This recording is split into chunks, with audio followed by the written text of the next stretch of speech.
On a typical bustling morning in the heart of a city, people were beginning their daily routines, and the sounds of car horns, distant sirens, and chatter filled the air.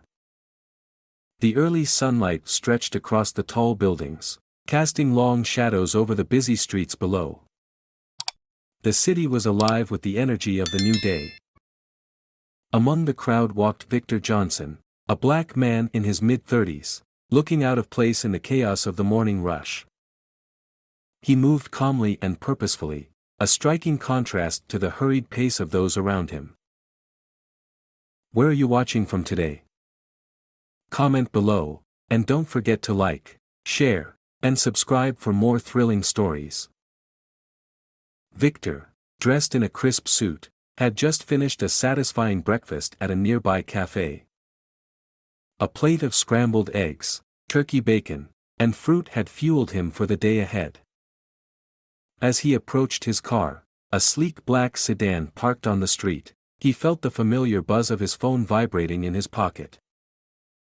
Reaching into his coat, he pulled it out and smiled at the message he saw on his screen. It was from his mother, reminding him of their dinner plans for the evening.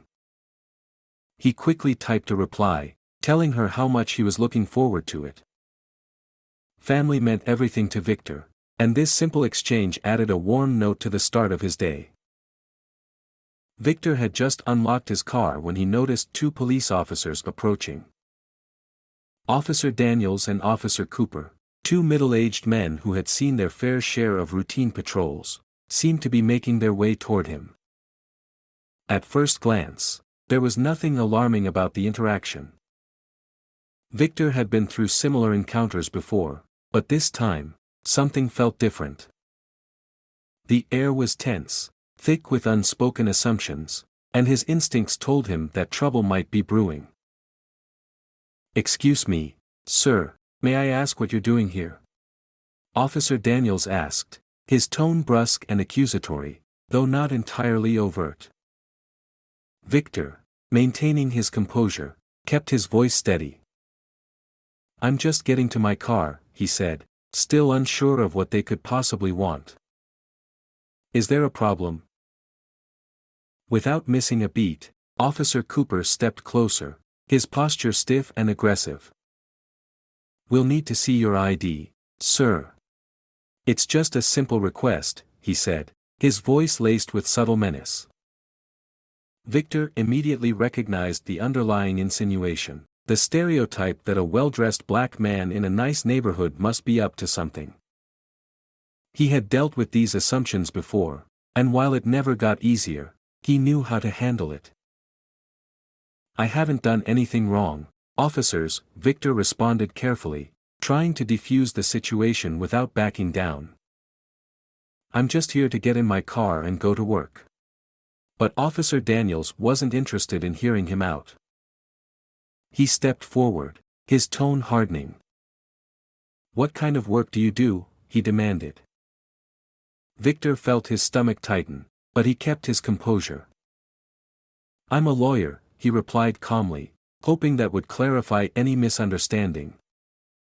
But that didn't stop the officers. They had already made their assumptions, and the tension in the air was palpable. "I'll step back if you want," Victor said, raising his hand slightly to show he wasn't a threat.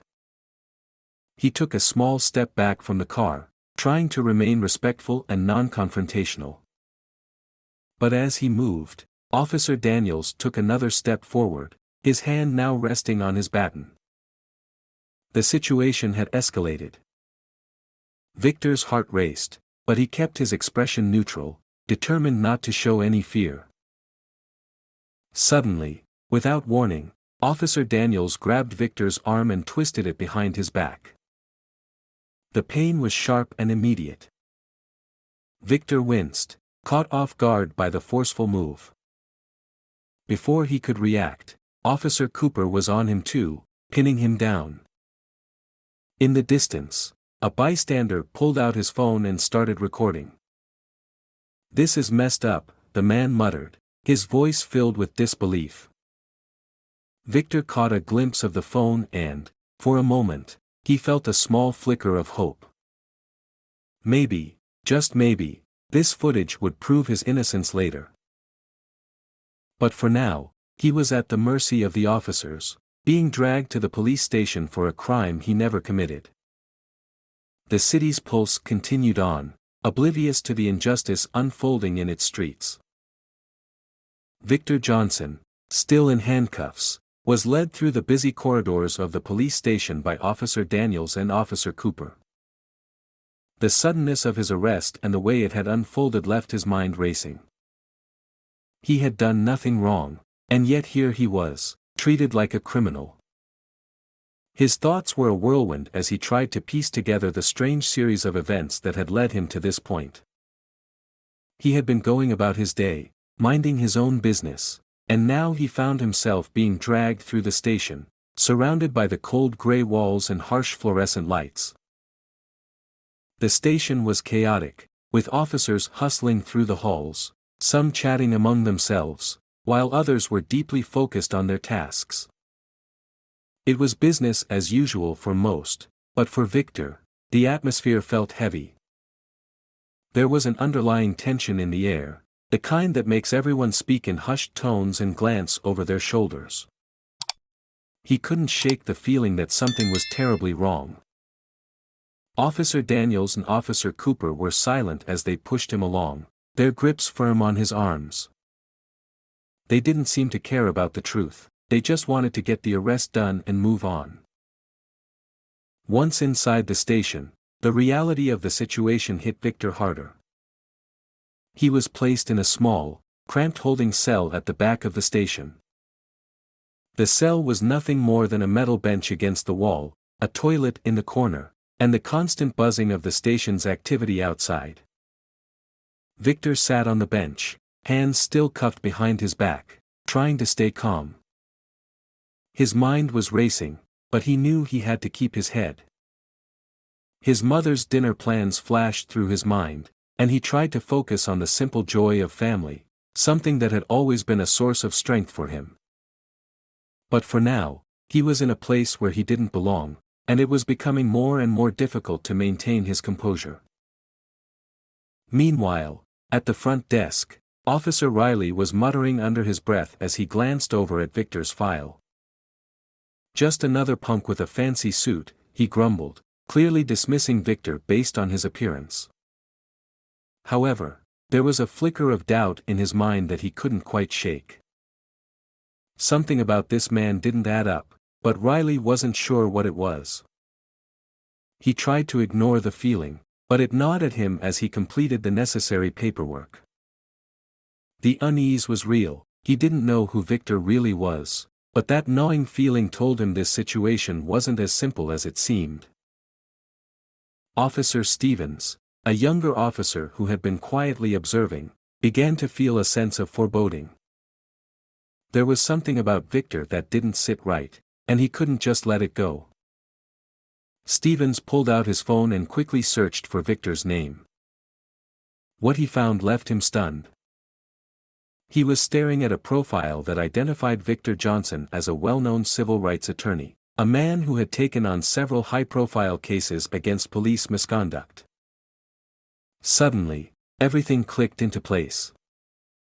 The arrest, the confusion, and the uncertainty, it was all starting to make sense. "Riley, Jenkins," Stevens called, his voice tense.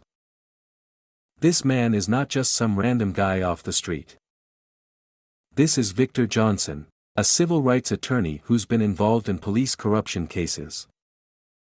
We need to handle this carefully." Riley's face drained of color as he processed the information. He hadn't known who they were dealing with, and now it was clear that their actions could lead to much more than just an internal review. This was a mess, and Stevens' warning made it clear just how deep the trouble could go. Officer Riley stood frozen in place, his mouth going dry as he stared at Officer Stevens' phone, which displayed Victor Johnson's profile. His heart pounded in his chest, and the weight of what he had done began to sink in. This wasn't just any ordinary arrest, it was a monumental mistake, one that could have serious repercussions.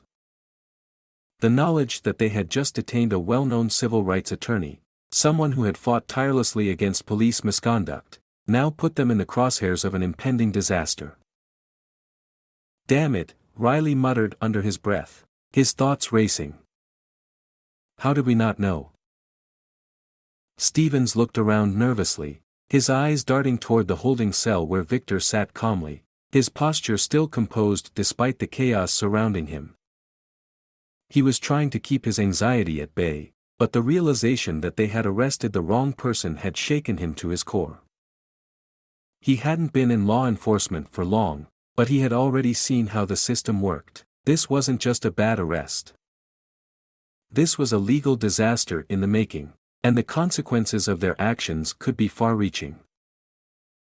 "Get it together, Riley," Stevens said, his voice sharp.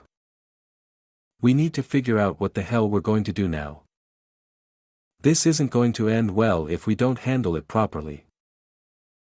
Riley nodded but didn't speak. His mind was racing, trying to find a way out of the mess they had created. It was too late for apologies, too late to undo what had been done. The arrest was already documented, and there was no way to retract it now. They couldn't just let it slide, not when the stakes were this high. Meanwhile, Lieutenant Thompson, who had been quietly observing the scene, felt the shift in the atmosphere as Stevens showed her the phone. Her instincts told her something was off from the moment she saw how Riley and Jenkins were behaving. There was more to this than they were letting on. When she learned who Victor really was, everything clicked into place. "Riley, Jenkins," she called out, her voice commanding. "What's going on here?" Riley hesitated for a moment before explaining, his tone defensive but lacking its usual bravado. "He resisted arrest, Lieutenant. We did everything by the book." Thompson didn't buy it. She knew the signs of a cover-up when she saw one, and she wasn't about to let this slide. "You're telling me this man resisted arrest? A civil rights attorney who's been actively fighting against police corruption? Is that really what you want me to believe?" Riley shifted uncomfortably. He knew he was cornered, and the truth was staring him right in the face. Stevens, who had already done some quick research on Victor, spoke up. "Lieutenant, we've made a mistake. This isn't just some random guy, we've arrested someone with major connections. He's involved in a federal investigation into police misconduct, and if he decides to pursue this, we're looking at a huge problem."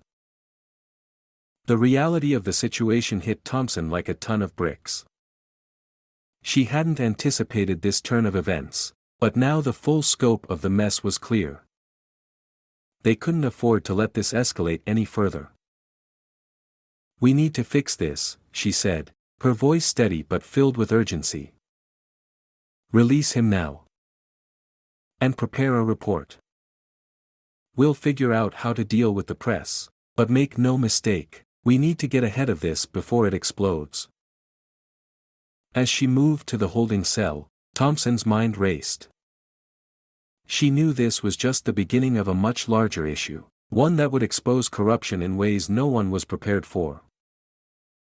Of the precinct, he could feel the weight of the situation. What had started as an unlawful arrest was now snowballing into something far larger.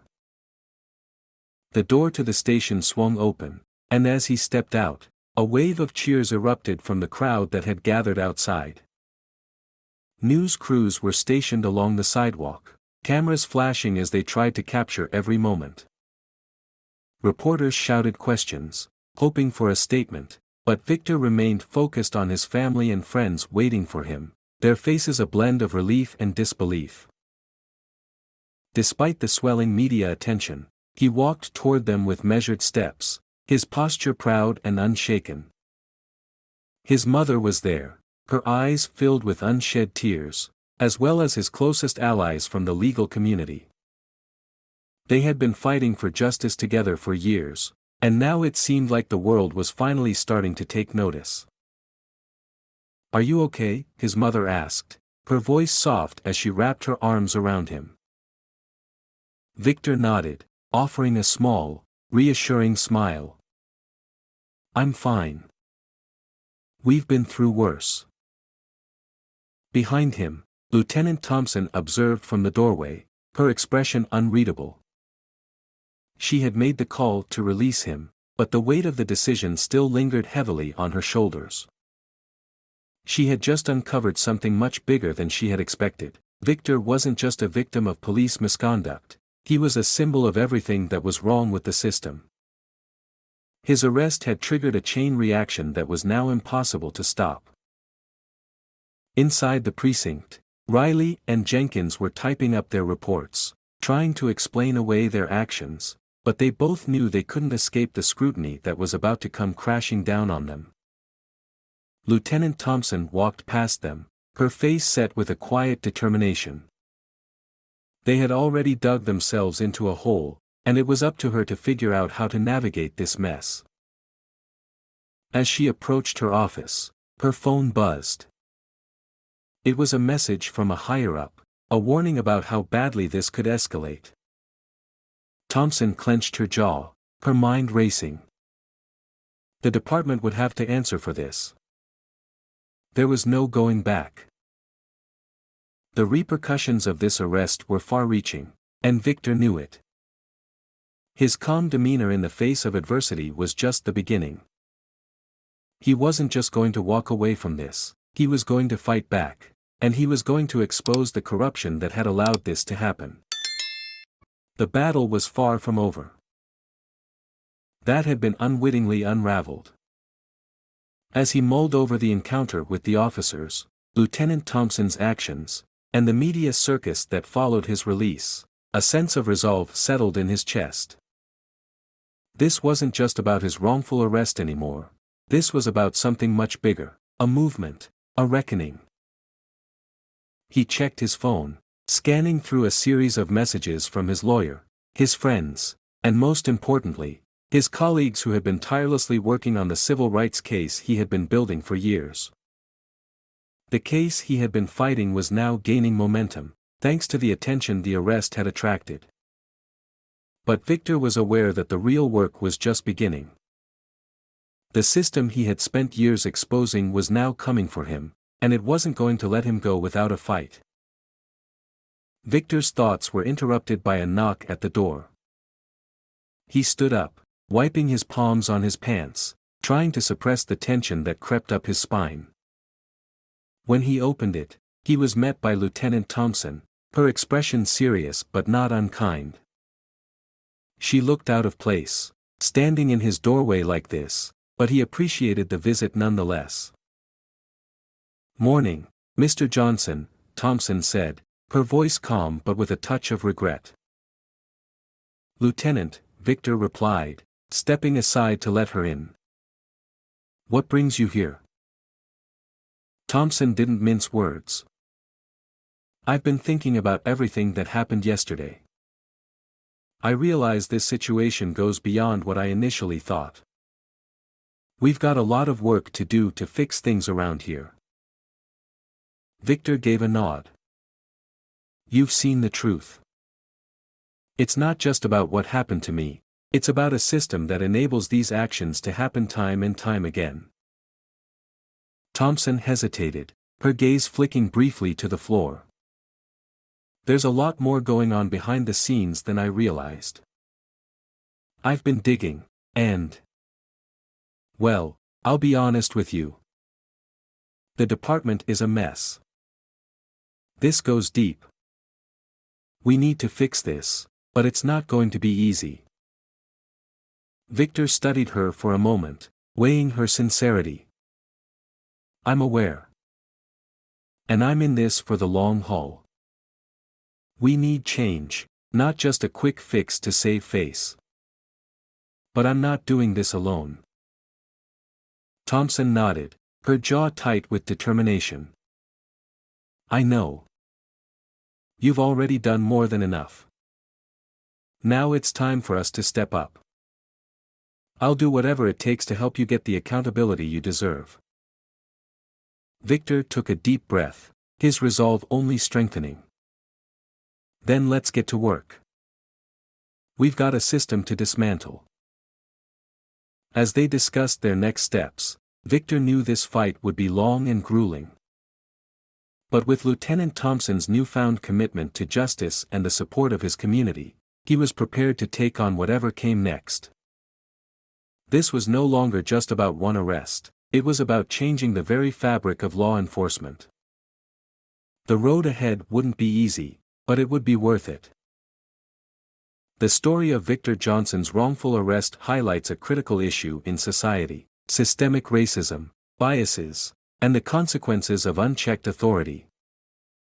The incident wasn't just about an innocent man being wrongly accused and arrested, it was a reflection of a much deeper issue, where assumptions based on race and appearance override basic human rights and justice.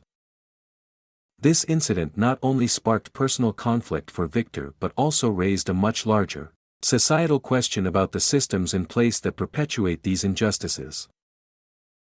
What stands out in Victor's experience is his ability to remain composed, not just for his own dignity but for the bigger picture. His response to the unfair treatment, standing firm even as his life was turned upside down, speaks volumes. The lesson here is about not allowing yourself to be defined by someone else's ignorance. Even in the face of adversity, maintaining one's integrity and standing up for what's right is essential. This story also sheds light on the importance of accountability, both in personal actions and within institutions. Lieutenant Thompson's eventual realization about the system's flaws and her decision to work with Victor for change is a step toward accountability that is long overdue in many sectors. It's a reminder that change is possible when people, both inside and outside the system, commit to confronting it head-on. Victor's determination to continue the fight for justice, supported by his community and allies, emphasizes that true change requires persistence, and it can take many forms, from the streets to the courtroom to the hearts and minds of those willing to learn. If you resonate with this story, don't forget to like, share, and subscribe to my channel. Your support is crucial in spreading these powerful stories and fostering more conversations about justice and change. And feel free to comment below, where are you watching from today?